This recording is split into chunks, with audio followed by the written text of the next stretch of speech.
Bonjour, bienvenue euh, sur cette vidéo. Nous sommes en septembre et c'est pour nous une occasion de méditer à l'approche du 13 septembre sur certains faits marquants. Le 13 septembre, c'est l'anniversaire du jour de l'assassinat de Ruben Umniobé. Et ça nous donne donc le prétexte pour réfléchir un peu sur notre passé, notre présent et peut-être notre avenir. Ruben Umniobé, ce qui nous marque, ce qui nous permet de réfléchir sur lui, c'est qu'en réalité, il est né en 1913. Ça veut dire que si on devait regarder, il devait avoir 110 ans l'année prochaine. 110 ans l'année prochaine. Mais il est mort en 1958, le 13 septembre 1958, à plus de 60 ans aujourd'hui. Son nom est toujours aussi marquant dans notre environnement.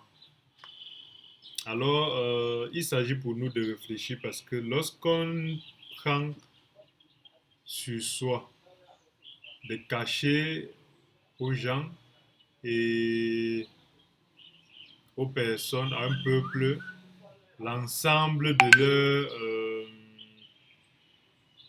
histoire.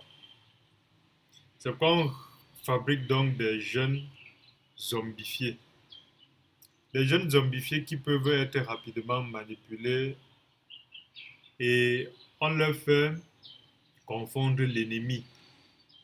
L'ennemi aujourd'hui n'est pas l'opposant avec qui on va aller en guerre, mais l'ennemi de notre bonheur, de notre intégrité, de notre développement se présente donc dorénavant lorsqu'on est manipulé comme notre bienfaiteur.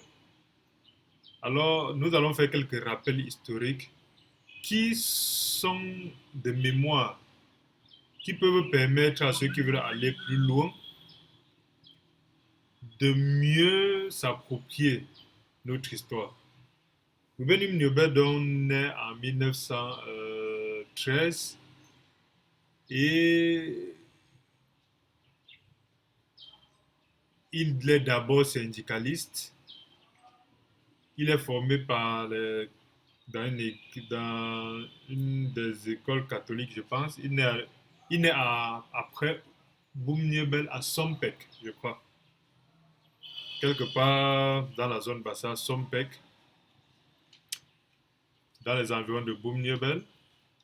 Et cette ferveur en lui permet de dire je vais me lever contre les injustices. Il commence donc par l'injustice au niveau du traitement du système du colon envers les Noirs. Ça veut dire, au niveau du travail, vous savez, aujourd'hui, on a tout fait de laver ça dans notre tête, mais il y a moins de 50 ans, moins de 60 ans, moins de 70 ans, on déportait des gens pour aller faire des travaux sans leur payer. On déportait des gens pour aller faire des travaux et on les payait 10 à 5% de leur salaire. Il y a moins de 70 ans, on esclavagisait nos parents. Aujourd'hui, on nous esclavagise de façon plus industrielle et de façon plus politique, mais on l'esclavagisait de façon physique. Et il ne pouvait donc pas supporter cela. Et c'est comme ça qu'il s'est mis comme défenseur syndical, ça veut dire des travailleurs, pour défendre les droits des travailleurs. Et après, il a migré vers la politique et ils ont, avec beaucoup d'autres personnes, créé un parti politique, l'Union des populations du Cameroun, qui, au-delà de défendre les droits, a eu pour ambition de défendre l'indépendance du pays, du Cameroun, parce que le Cameroun était justement sous exploitation, comme un champ d'esclavage caché. du colon, du colon français. Parce que généralement, on a l'impression de façon vague de parler des Blancs. Les Blancs n'ont pas de problème, il faut spécifier. Par exemple, le Néerlandais n'a pas exploité le Camerounais. Le Belge a exploité le Congolais, mais pas vraiment le Camerounais. L'Allemand a fait ce qu'il a pu pour un certain temps. Mais au-delà des déportations pour les chemins de fer, ainsi de suite, je pense que les Allemands ont leur niveau d'exploitation et d'esclavagisme et d'esclavage n'a pas vraiment atteint le niveau des Français. Donc, de façon spécifique, il faut qu'on garde en mémoire ce que les Français ont fait. Pourquoi aujourd'hui ne viennent pas avec leurs beaux airs, leurs bons français, essayer de nous faire croire qu'ils sont ce qu'ils ne sont pas. Parce qu'il n'y a pas longtemps. On essaie de nous dire on a été dans l'esclavage. Ce sont des histoires, on va te dire il y a 300 ans, 200 ans, 400 ans. Mais c'est hier que les Français l'ont fait.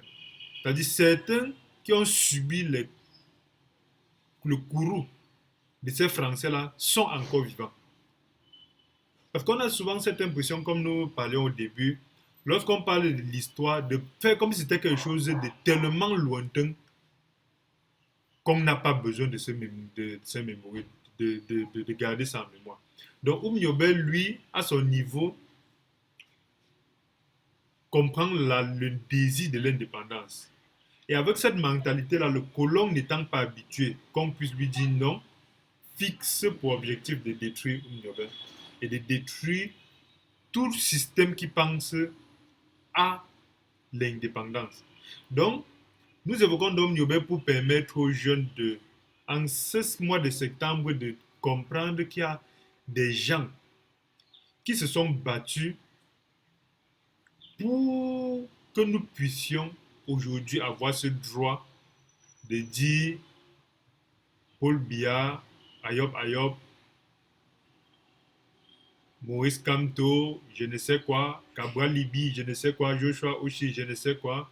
Tous ces hommes politiciens-là que nous pouvons aimer ou ne pas aimer, tous ces grands hommes qui aspirent, qui dirigent ce pays, qui ont dirigé ce pays et qui aspirent à notre liberté, qu'on puisse savoir que ce qu'ils font aujourd'hui, beaucoup d'autres en fait ont défini le canevas et le chemin.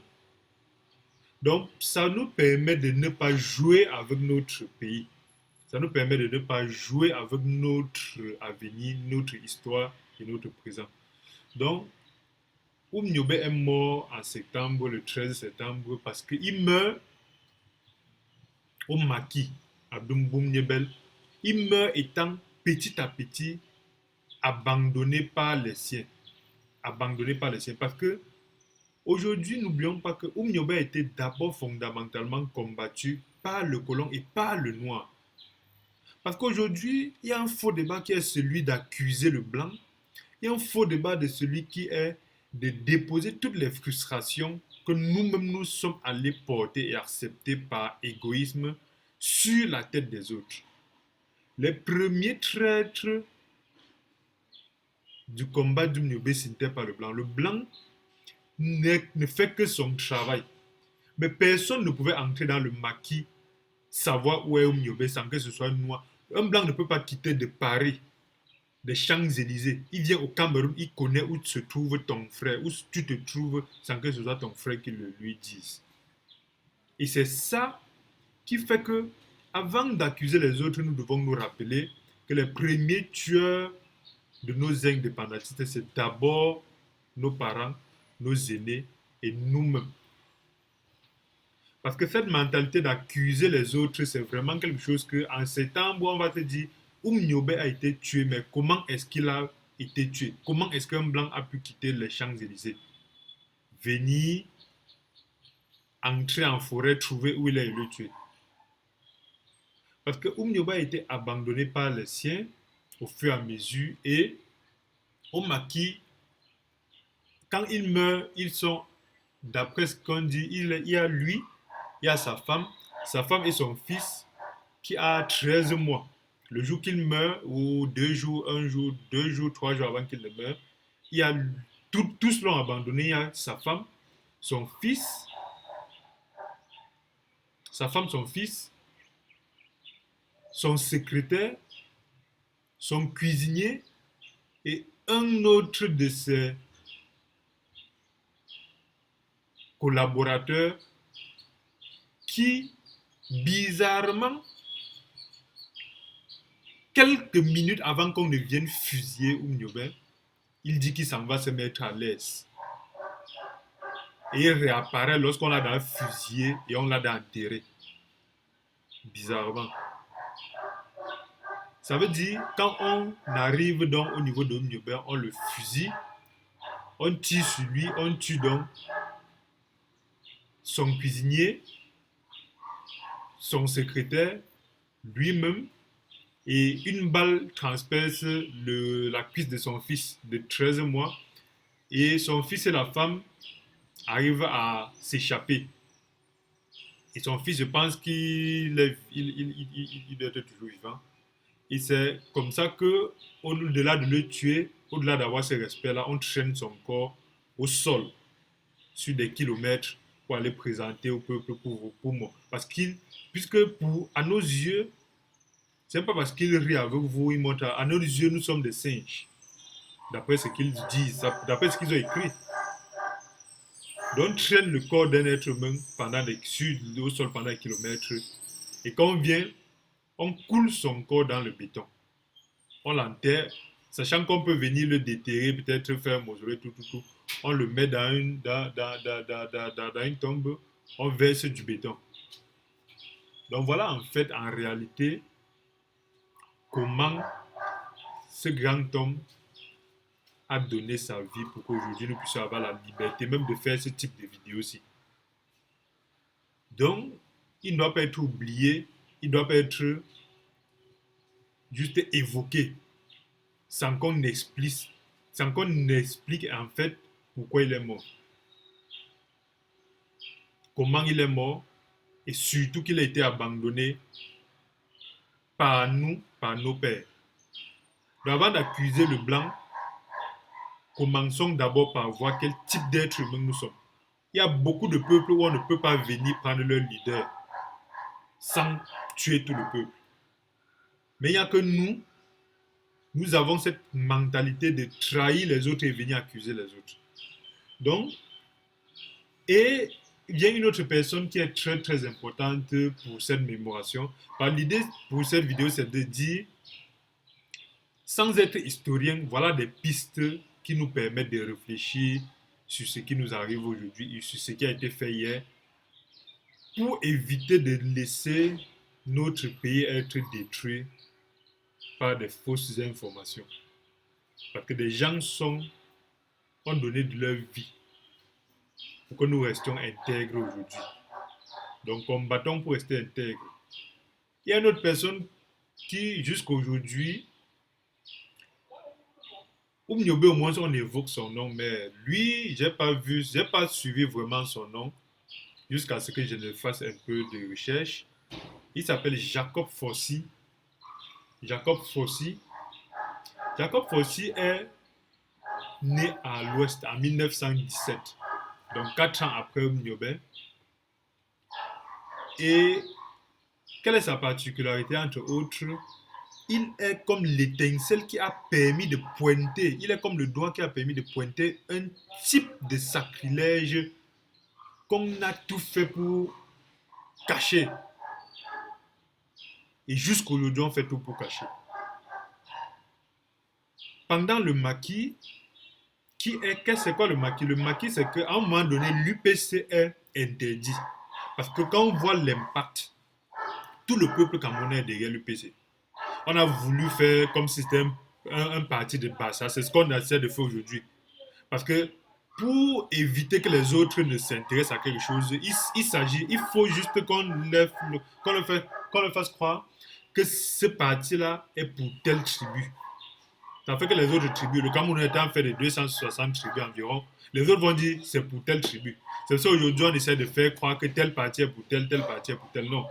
L'UPC est le seul parti qui, du nord au sud, de l'est à l'ouest, avait en fait justement de l'emprise parce que tous les peuples camerounais voulaient l'indépendance. Voyant donc justement que l'UPC est déjà en train de prendre à un niveau extraordinaire, on a interdit. On a interdit l'UPC et toutes les réunions de l'UPC donc étaient justement des rébellions. Dès lors, tous les membres de l'UPC donc, en fait, il y a eu une scission entre ceux qui ont accepté l'interdiction et ceux qui ont voulu porter l'indépendance un peu plus loin. Ayant voulu porter l'indépendance un peu plus loin, ils ont migré donc vers la lutte armée, qui était juste de combattre le colon. Puisque le colon, en fait, chaque jour qui passait, tuait des centaines de Camerounais, quel que soit là. Puisque déjà, le Camerounais n'avait pas de valeur. Le Camerounais était comme un animal. Je dis, c'est même pas dans les années 1800. Je dis hier, il y a moins de 70-80 ans. Donc aujourd'hui, quand on nous fait oublier très vite ces choses-là, c'est vraiment pas normal pour nous d'accepter l'oubli. Parce que quand on oublie ces choses-là, c'est pour ça qu'on remplit notre tête avec la politique qui n'a pas de sens, l'économie qui n'a pas de sens, les problèmes d'ailleurs, les problèmes de blancs, de noirs, de tribus. Après, on va venir dire que c'est le problème, c'est Dieu le problème. Non. Alors, la branche armée de l'UPC, les historiens peuvent mieux maîtriser, mais je parle ça de mémoire. La branche armée de l'UPC, donc, commence à faire des luttes en brousse, où, n'ayant pas d'armes, ils pouvaient juste s'attaquer aux intérêts. C'était comme une sorte de... C'est un nom de guerre, de guerrier, peut-être guérilla, je pense. Donc, où, ne pouvant pas aller contre l'armée du colon, ils étaient obligés de se casser en bourse et d'attaquer soit le colon, d'attaquer soit les intérêts du colon, ou de nuire au bon fonctionnement du système colonial. Et c'est ça, c'est à partir de là qu'on les appelle les maquisards, par rapport aux maquis. Ils se cachaient dans les maquis, dans la brousse. Et de là intervient donc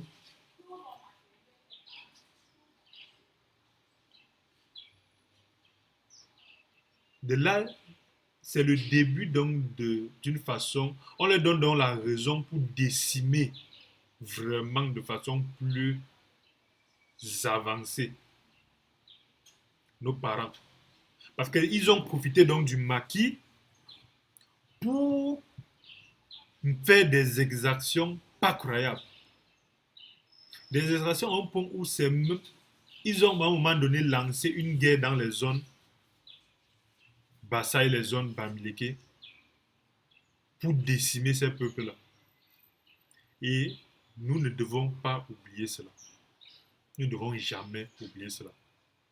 Il ne s'agit pas de dire ruminer la colère, mais il s'agit de dire lorsqu'on oublie ces choses-là, on va se tromper d'ennemi. On va croire que l'ennemi, ce sont nos hommes politiques, on va croire que l'ennemi, ce sont nos économistes, ce sont nos intellectuels, on va croire que l'ennemi, c'est Dieu, c'est le prêtre, c'est le pasteur. Non. L'ennemi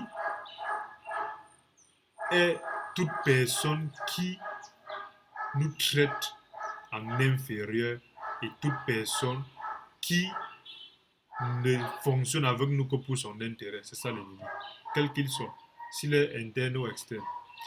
Donc, c'est pour ça qu'en fait, à travers cette guerre-là, qui n'est même pas vraiment très documentée, parce que, en fait, lorsque nous grandissons, moi particulièrement, ma grand-mère m'a parlé de cette guerre-là, mais je suis allé vers mon enseignant à l'époque, au primaire, je lui ai demandé que ma grand-mère est en train de me parler d'une guerre. Elle ne m'explique pas bien parce que ma grand-mère me parlait, parce que ma grand-mère était femme d'un pasteur.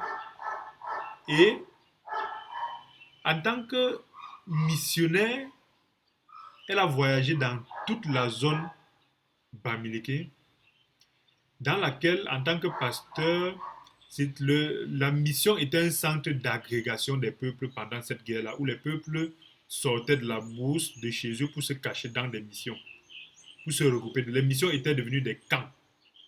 Et après, donc, ma grand-mère expliquait comment on a attaqué ces camps-là pour fusiller des gens. Elle a été obligée de fuir avec mes oncles et elle a été séparée de son mari, qui est mon grand-père, pendant des mois où on pensait que lui, il est mort de son côté et de son côté, on pensait qu'elle et les enfants sont décédés. Il y a une de mes tantes même qui est tombée dans un puits d'excréments et elle a fait une semaine où on a pensé qu'elle était décédée aussi. Et cette guerre-là, quand il me parlait de ça pendant des soirées où elle m'explique en patois, voilà ce qu'elle parle de l'avion qui verse le feu. Moi, petit, j'ai moins de 12 ans, 13 ans, je ne sais pas c'est quoi l'avion qui verse le feu. C'est quoi l'avion qui verse le feu? Quand je demande à mon enseignant, il ne connaît pas. Il dit, il n'y a pas eu de guerre. Il me parle de...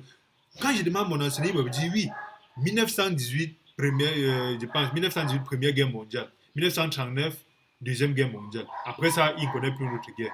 Mais il dit, ma grand-mère, elle ne parle pas de cette guerre-là. Par 1918, elle était très petite. 1939, elle était très petite aussi. Et cette guerre, la Première Guerre, Deuxième Guerre n'a pas été faite. Elle parle d'une guerre qu'elle a vécue. Les enseignants, je demande un enseignant, deux enseignants, personne ne m'en parle. Et c'est des années plus tard, donc, en fait, aujourd'hui, beaucoup de personnes sont pas au courant, mais il y a eu une guerre au Cameroun avec des avions, des militaires qui détruisaient, exactement comme ce qui se passe au nord-ouest, sud-ouest, des peuples entiers. Avec la différence qu'aujourd'hui, ce n'était pas l'armée du pays, c'était l'armée coloniale qui détruisait sans faire de distinction. Ce n'était pas comme aujourd'hui, on s'en va dans la bouche chercher certaines personnes qui causent des torts à l'État, mais on détruisait systématiquement, tant pour faire peur aux autres, tant pour montrer l'exemple, tant pour faire comprendre aux gens que nous sommes puissants, nous allons vous monter. Et c'est comme ça que si vous regardez cette vidéo, vous allez voir les photos des gens fusillés dans les marchés à l'ouest Cameroun. Des photos des milliers de personnes fusillées dans des villages. Parce que le but n'était pas de protéger les femmes, les enfants, tout. C'est de fusiller pour que le maquisard comprenne dans sa tête que cette guerre-là, il va la perdre. Et c'était de fusiller aussi pour que les peuples soient tellement choqués qu'ils vont dénoncer les maquisards. Et c'est comme ça que toutes les personnes ramassées comme maquisards, des milliers de personnes, étaient conduites de Bafoussam. Sur la route de Bafoussam, Bafoussam Bouddha, il y a une chute que vous voyez en route. La chute n'est pas loin de la route, mais il y a quand même un mini barrage que vous voyez en route sur la Métier, un fleuve qu'on appelle la Métier. À l'amont de la Métier, il y a une chute où, voyant que si on fusille des gens et on les enterre, ça fait au fil des mois et des années, ça leur donne du travail. Parce que si on doit prendre 100 groupes de personnes, chaque semaine, on a arrêté 100 maquisards, aller les fusiller, enterrer 100 personnes. Au fur et à mesure, si on doit enterrer pendant des mois 200 groupes de personnes, 200 groupes de 100 personnes, ça fait trop d'espace, trop de travail. Ce qui faisait les groupes de personnes qu'il attrapait, il les conduisait à la chute de la Métier, il les précipitait vivants dans la mer. Je ne parle pas des années 1800. Je ne parle pas des années 1700. C'est hier. C'est de 1955 à 1965, ce bloc-là. Il y a moins de 70 ans, 80 ans que cela se passait. Donc aujourd'hui, pendant que les gens sont concentrés sur Facebook, WhatsApp, Twitter, en longueur de journée, après ils viennent accuser le blanc, ils viennent accuser l'Ukraine, ils viennent savoir si c'est Eto'o qui est le plus grand joueur, Drogba, si c'est Ronaldo qui est le plus grand joueur, qu'ils n'oublient pas qu'il y a moins de 80 ans, ces gens-là qu'ils adorent, ces gens-là qui montrent le dents avec eux, ont précipité nos ancêtres vivants, des centaines et des centaines pendant des années au niveau des chutes. Jacob Fossi donc est un Camerounais particulier qu'aujourd'hui on ne parle pas de lui, mais lui, pendant qu'il fait partie d'un groupe, il a été arrêté avec ses femmes, n'étant même pas maquisard. Vous savez, quand on parle de l'injustice aujourd'hui, les gens jouent. Le simple fait qu'un blanc peut dire, toi, tu es maquisard, c'était suffisant pour qu'on aille te tuer. Le simple fait que même ton ennemi aille te trahir comme maquisard était suffisant qu'on vienne te prendre, on aille te tuer. Donc n'oublions pas justement que la vie humaine n'a de valeur que lorsqu'il s'agit d'un certain type de personnes. Mais pour d'autres types de personnes, Il y a des choses qui sont passées en 1932, 1945. Jusqu'aujourd'hui, ils enseignent dans les écoles que l'Holocauste est la pire des choses, Hitler est le pire. Mais après ça, nous, nous ne sommes liés en rien à l'Holocauste, ni en tant que personnes qui ont causé, ni en tant que personnes qui... Nous sommes même allés plutôt les défendre. Et après, ils n'ont même pas payé nos ancêtres qui sont allés comme tirailleurs. On les a fusillés quand ils ont demandé leur salaire. Mais après ça, on essaie de mettre dans la tête de gens que le pire être humain sur la terre, c'est Hitler. Hitler n'était pas un enfant de cœur, mais quand on nous fait oublier justement qu'ils ont été aussi pires que ces gens qu'ils essaient de mettre dans la tête de nos enfants qu'ils sont pires, c'est à travers les actions des gens comme Jacob Fossi qu'on peut voir que nous n'avons jamais été un peuple faible comme ils ont essayé de faire. Nous avons été faibles par naïveté. Et aujourd'hui, c'est la même chose. Jacob Fossi donc fait partie d'un groupe de personnes qu'on prend de Bafsan pour aller précipiter à la métier, comme ils le font des centaines par jour. Et pendant qu'on est en train de le précipiter, on précipite les autres qui sont là, on le précipite, on va faire quoi? Puisqu'on était attaché. Même si on n'était pas attaché. Vous savez, nous avons cette mentalité-là de ne pas vraiment, au moment de prendre la décision de combattre, nous avons tous cette mentalité-là d'accuser les autres au lieu de combattre, au lieu de faire, et d'accuser les autres, d'être naïf, on nous trompe, ainsi de suite. Mais lui, à l'heure d'être précipité, en 1960, oui, parce qu'ils ont d'ailleurs tué, en 1958, quand ils tuent Oumniobé, ils montrent aux yeux du Cameroun, voilà le cadavre d'Oumniobé, puisque Oumniobé était un peu comme un dieu. Parce qu'il est un peu comme Douala Mangabel qu'on nous disait en fait qu'au moment de le fusiller, il avait un mouchoir qui déviait les balles. À un moment donné, il a laissé son mouchoir, il a dit tuez-moi. Ça veut dire justement puisque euh, l'Africain a des interactions avec des forces au-dessus, les forces intermédiaires qui sont en dessous de Dieu. Ces forces-là sont capables de faire du donnant-donner. Vous leur faites des sacrifices, ils vous donnent aussi certaines possibilités. Chaque peuple, en fait, a justement ces principautés-là. Quel que soit le nom, ça peut changer d'un peuple à un autre. Mais il y a toujours des autorités spirituelles qui sont en dessous de Dieu. On va en parler. Donc, ce n'est pas elles on doit adorer, mais on doit adorer Dieu. Mais il y a des forces qui sont capables de donner certaines possibilités, certains pouvoirs. Et à l'époque, donc, il y avait justement ces leaders-là qui avaient ces pouvoirs-là. Et Oumniobé aussi a eu justement... Et le blanc, il essaie de dire ce sont des superstitions. Non, moi, en tant qu'Africain, je crois justement que ces pouvoirs-là existent, mais sont en dessous de ceux de Dieu, de ceux de Christ. Mais Oumniobé, justement, à un moment donné, a de façon matérielle montré qu'il pouvait avoir des pouvoirs pour disparaître, pour ne pas se faire prendre n'importe comment. C'est pour ça que pendant des années, on n'a pas pu le prendre. Mais revenant donc à ça, quand il montre la dépouille d'Oumniobé au niveau de Boumniebel, c'est pour montrer aux gens que votre puissant Oumniobé, nous l'avons eu. Et ça déstructure donc la mentalité des autres maquisards partout dans le Cameroun qui sont un peu affaiblis. Et c'est comme ça que la lutte un peu prend un grand coup. Donc, Jacob faut-il donc, au moment de...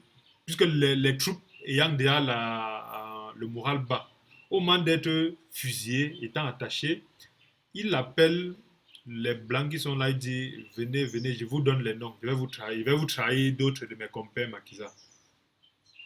En tant que bon Africain sage, il commence à donner les noms, des faux noms. Jacob faut-il n'oublier pas, né en 1917, mort en 1960. On doit le mettre au panthéon des Oumniobé, des Douala Mangabel, de tous ces grands-là. Les Martin Paul Samba.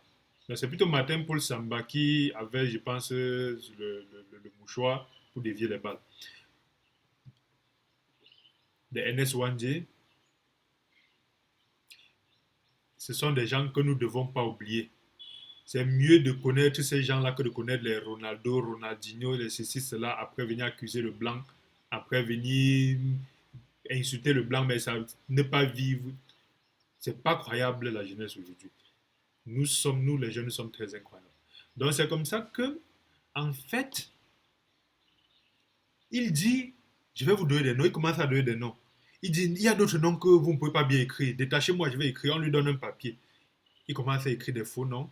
Et lorsqu'il commence à écrire, sachant qu'il était déjà mort et qu'on devait le détruire, ce qu'il fait, c'est qu'il s'accroche sur un capitaine blanc pour chuter donc, pour tomber dans la mer.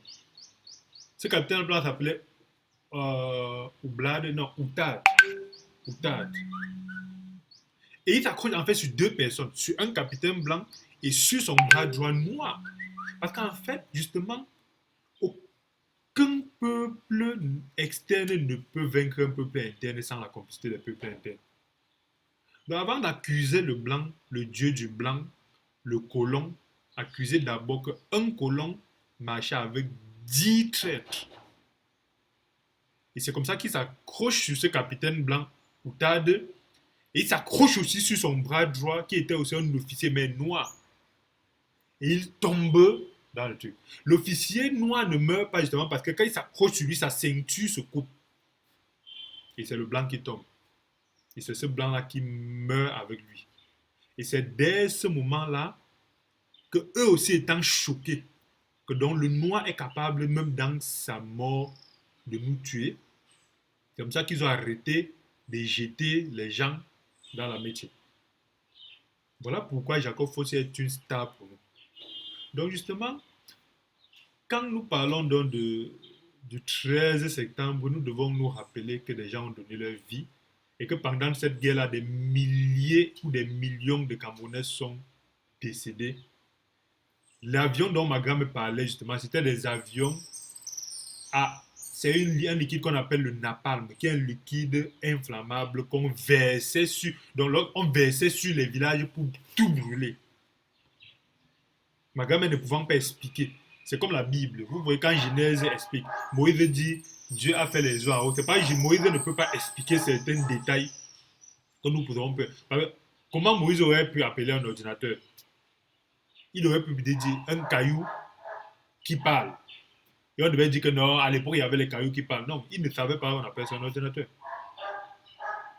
Donc, quand elle parle des avions qui versent quelque chose qui brûle, c'est justement le napalm. Et c'est ça qui permet que pour ceux qui sont intéressés de faire des recherches pour voir justement que nous n'avons pas à jouer. Nous avons trop souffert pour venir aujourd'hui dire que rentrons en Égypte. Pour venir dire que le Dieu du blanc. Ceux qui nous ont colonisés n'étaient pas chrétiens. Ceux qui ont coupé la tête de nos ancêtres n'étaient pas chrétiens. Ceux qui ont pris en esclavage nos parents n'étaient pas chrétiens. Ceux qui ont vendu le Cameroun n'étaient pas chrétiens.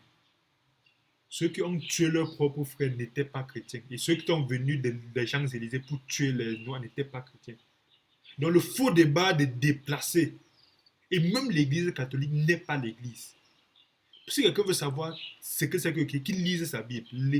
La Bible est totalement en opposition de l'Église, des prêtres. Dans l'Église, dans la Bible, le mot prêtre n'existe pas. Le mot pasteur ne parle pas de quelqu'un qui dirige l'Église. Il n'y a pas d'évêque, il n'y a pas de monseigneur, il n'y a pas de pape. Donc quand des gens créent leur système pour venir nous dominer, après on accuse Dieu, après on vient accuser Christ, et on dit que c'est en rentrant en Égypte, ou c'est en adorant les autorités intermédiaires. Justement, par les autorités intermédiaires, ça peut être Mami Ouattara d'un peuple, ça peut être Kunga d'un peuple, ça peut être, non pas Kunga, ça peut être, quel que soit le nom. C'est même pas ça qui va nous libérer. Ce qui va nous libérer, c'est de connaître que Nyobe, pourquoi est-ce qu'il est mort. Parce qu'en 1952, quand Nyobe s'en va à l'ONU parler, n'oublions jamais que Nyobe arrive à l'ONU, il parle, c'est populaire, tout le monde connaît ça. Mais quand il finit de parler, il y a deux Camerounais qui parlent aussi. Dans le sens de dire que ce qu'il dit est faux. Parce qu'Oumniobé s'en va dire, il s'en va trahir à la Société des Nations, l'ancêtre de l'ONU. Qu'on est en train de tuer mon peuple. On est en train de couper la tête de mon peuple. On est en train d'esclavagiser mon peuple. On est en train de spolier mon peuple. Mais il y a deux Camerounais qui viennent après lui dire que c'est faux. Le premier Camerounais, c'est Douala Mangabel, qui était français. Le nom est Douala, c'est un noir, mais il était naturel. Il était comme nos frères d'aujourd'hui qui ont le passeport du blanc. Ils viennent ici à nos noms ici, ils spolient. Après, on va accuser le blanc, après, on va accuser Dieu. C'est eux qui refusent qu'on parle d'Umnobé dans les livres. Ce n'est pas le blanc qui refuse qu'on parle d'Umnobé aux enfants. Ce n'est pas le blanc qui refuse qu'on parle de Jacob Foti. Ce n'est pas le blanc qui refuse qu'on parle de ce qu'on faisait à la chute de métier. Ce n'est pas le blanc qui refuse qu'on nous montre les têtes de nos ancêtres qu'on a coupés. Ce n'est pas le blanc qui est venu fusiller Wandje. Aujourd'hui, il y a certains généraux de l'époque du maquis qui sont vivants aujourd'hui, qui sont encore en fonction même pour certains. Ils ne parlent pas de ça. Donc, en fait, lorsqu'il parle à l'ONU, il y a Douala Mangabé qui vient dire que non, c'est faux. Il y a les enregistrements audio que vous pouvez regarder sur Internet. Il dit que non, nous n'avons pas besoin de l'indépendance. C'est après qu'il se rend compte que, comme on dit souvent, son cerveau revient. Il se lève contre les Français. Il était français. Il était pour la France. Et il parlait wattisé même. Quand vous voyez nos frères aujourd'hui wattisés, ils veulent être plus blancs, ils mangent les croissants. Ils montrent que non, ceux qui parlent avec l'accent camerounais sont villageois, ils sont plus français. C'est justement dès le début. Mais Douala Mangabel, plus tard, étant un passionné justement de son peuple, malgré le fait qu'il a commencé, il a été formé par le blanc, il s'est levé contre. Donc, faire quelque chose n'est pas un problème. Mais c'est la fin qui justifie les moyens. Parce que même Martin Paul Samba a été formé au biberon de l'Allemagne. Mais il s'est levé contre. Donc, c'est un peu un problème d'avoir trahi. C'est un peu un problème d'être dans telle partie, telle partie, telle. Mais le plus grand problème, c'est qu'on se réveille et on comprenne que le Cameroun doit être servi au-dessus de toute chose, comme Oumniobé avait voulu, comme Jacob Fossé avait voulu. Parce qu'aujourd'hui, nous sommes libres parce que nos parents ont refusé l'esclavage. Il y a 80 ans. Sinon aujourd'hui, ce serait énorme. Donc, il y a euh, Martin Paul Samba qui parle après Oumniobé pour dire que c'est que Oumniobé vient dire les faux. Il y a aussi un certain Okala. Euh, Apparemment, il y a un certain Okala qui avait un parti politique piloté par les Blancs qui, après Douala Mangabé, parle aussi pour dire que le Cameroun ne veut pas l'indépendance. Oumniobé, c'est un rebelle, il dérange, il vient mentir ici là, alors que tout va bien au Cameroun. Donc, pour dire que pendant que nous devons comprendre qu'il y a des Oumniobé, des Jacob Fossi, nous devons comprendre les Oumniobé, les Jacob Fossi et les Martin Luther et les Douala Mangabé, parce qu'il fait repentir après. Nous devons comprendre qu'il y a aussi des Charles Okala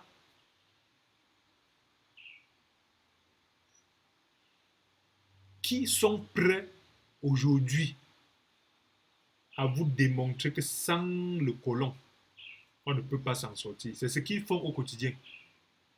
Industrialisez-vous, non, on n'a pas assez de technologie, on n'a pas assez de cerveau. Pour fabriquer les voitures, il faut 20 ans d'expérience, alors qu'il y a des petits soudeurs qui fabriquent les voitures. Industrialisez-vous, non, pour raffiner votre pétrole, vos machines ne sont pas bien, vous n'êtes pas assez intelligent pour raffiner votre pétrole.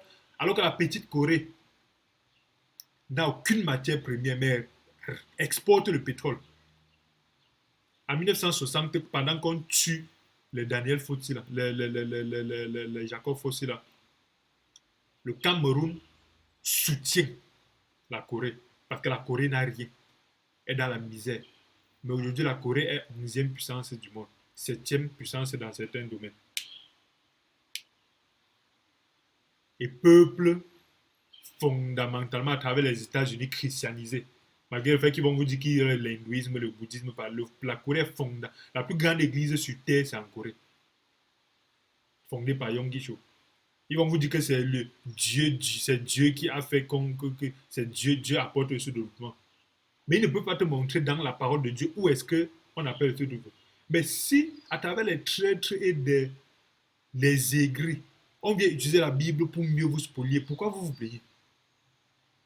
Donc, n'oublions pas justement de faire des recherches sur ce qui s'est passé dans le passé. Faisons des recherches sur la chute de Métier, sur Jacob Fossi, sur les têtes coupées, sur Oumniobé, son parcours de 1913 à 1958, sur les Charles Okala, sur Douala Mangabel, sur Mamadou Aïdjo même sur sa femme, même sur son excellence Paul Biya, parce que ce sont des gens qui ont fait à leur niveau, qu'on ne parle pas assez. Toutes ces personnes-là, on peut voir qu'ils ont des plus et des moins, mais ça fait notre histoire et ça va nous éloigner des Facebook, des WhatsApp, des discussions inutiles. Et après, on vient accuser Dieu, et après, on veut dire qu'on aille en Égypte, c'est en Égypte qu'on va se développer. Cheikh Anta Diop a dit que c'est en rentrant dans les pyramides qu'on va trouver le secret de la technologie. Le secret de la technologie, c'est l'éducation et c'est l'amour propre et c'est de comprendre ce que nos parents ont voulu pour nous. Donc, c'était pour donner des pistes de réflexion sur le mois de septembre et sur le fait que le 13 septembre 1958, on a coulé dans la dalle l'égrégore des pensées indépendantistes de tout un peuple et que nous n'avons pas le droit d'oublier. Il était la lumière de l'indépendance. Il était le modèle, le template. Il était l'image de nos pensées indépendantistes et autour de lui, ces acteurs, nos pères maquisards, étaient des gens qui ont refusé d'accepter ce que nous acceptons aujourd'hui. Et honte à nous, honte à moi, honte à nous, parce qu'aujourd'hui, nous acceptons ce que nos parents n'ont pas, ont donné leur vie pour qu'on n'accepte pas. Merci et portez-vous bien.